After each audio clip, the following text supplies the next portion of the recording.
Hi friends, welcome back to begin secrets. இன்றைக்கி நம்ம பார்க்க போகிற வீடியோ என்னென்னு பார்த்தீங்கன்னா, நாய்கள் எதை பற்றி கனவு காணும் தெரியுமா? நாய்களின் உலகம் இப்படித்தான் இருக்குமாம். வாங்க இன்னைக்கு அதை பற்றி தெரிஞ்சுக்கலாம்.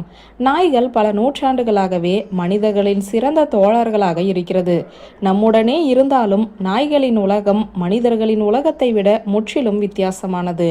நம் செல்ல பிராணிகளின் மர்மமான கனவு உலகத்தை பற்றி நாம் எப்போதுமே சிந்திப்பதில்லை.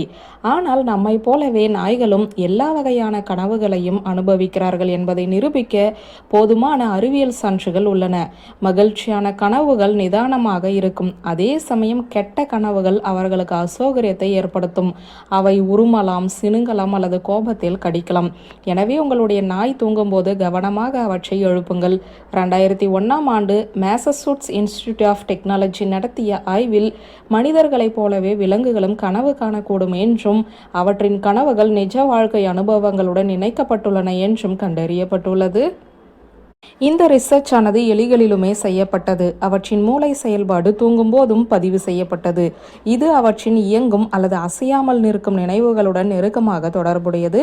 இந்த வீடியோவில் நாய்களின் கனவுகள் பற்றி ரிசர்ச் என்ன சொல்கிறது என்று தான் பார்க்க போகிறோம். ரிசர்ச் படி நாய் தூங்க தொடங்கும் போது அவற்றின் சுவாசம் ஆழமாகவும் மேலும் சீராகவும் மாறும். அவர்கள் மெதுவான அலை தூக்கத்தை அனுபவிக்கிறார்கள். அப்போது அவர்களின் மன செயல்முறைகள் மந்தமாகின்றன. ஆனால் தசைகள் இன்னும் செயல்பாட்டில் தான் இருக்கும். REM உறக்கத்தில் இருக்கும்போது ஒரு நாய் தூங்கிய சுமார் 20 நிமிடங்களுக்கு பிறகு சராசரியாக கனவுகள் தோன்றும். கனவு காணும்போது நாயின் சுவாசம் ஆழமற்றதாகவும் ஒழுங்கற்றதாகவும் மாறக்கூடும். மேலும் ரிசர்ச் படி அவற்றின் தசைகள் இழுக்கப்படலாம். இது அவர்களின் கண் இமைகளுக்கு பின்னால் அவர்களின் கண்களின் விரைவான இயக்கம் அல்லது REM இயக்கத்தால் வகைப்படுத்தப்படுகிறது. இது ஒரு கட்டத்தில் நாய்கள் பந்துகளுடன் விளையாடுவது, பூனையை துரத்துவது அல்லது அவற்றின் உரிமையாளர்களுடன் நேரத்தை செலவிடுவது பற்றி கனவு காண்கிறது. பகலில் நடந்த அனைத்தையுமே அவர்கள் மீண்டும் தங்களுடைய கனவுகளில் உருவாக்கலாம். உங்கள் நாய் தூக்கத்தில் உமுறுகிறது அல்லது சினுங்குகிறது என்றால் அது ஒரு மோசமான கனவை காண்பதற்கான அறிகுறியாக இருக்கலாம். அவர்களின் சுவாசம் ஒழுங்கற்றதாக இருக்கலாம் அல்லது அவர்கள் மூச்சிறைக்க ஆரம்பிக்கலாம். இருப்பினும் தூக்கத்தில் இருக்கும் நாயை தற்செயலாக கடிக்கக்கூடும் என்பதால் அதை ஆறுதல் படுத்துவதற்கு முன்பு ஒரு முறைக்கு இருமுறை யோசிக்க வேண்டும். ஜேர்னல் ஆஃப் வெட்டினரி பிரைவேட்டின் படி நாய் தூங்கும் போது அல்லது ஓய்வெடுக்கும் போது கடிப்பதற்கான வாய்ப்புகள் அதிகம். நாய்களின் அளவு மற்றும் வயது ஆகியவை அவற்றின் கனவுகளின் எண்ணிக்கை மற்றும் நீளத்தையும் பாதிக்கலாம். வயதான நாய்களை விட நாய்க்குட்டிகள் அதிகம் கனவு காண்பதாக ரிசர்ச் சொல்கிறது.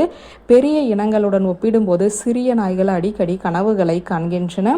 நாய்கள் பகலில் என்ன செய்தன என்பதை பொறுத்து வித்தியாசமாக தூக்கத்தை அனுபவிக்கலாம் என்று ரிசர்ச் சொல்கிறது.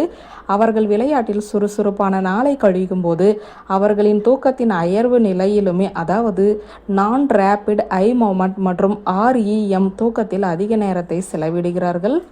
வியூவர்ஸ், இந்த வீடியோ உங்களுக்கு பிடித்திருந்தால் லைக், கமெண்ட், ஷேர் பண்ணுங்க. நன்றி.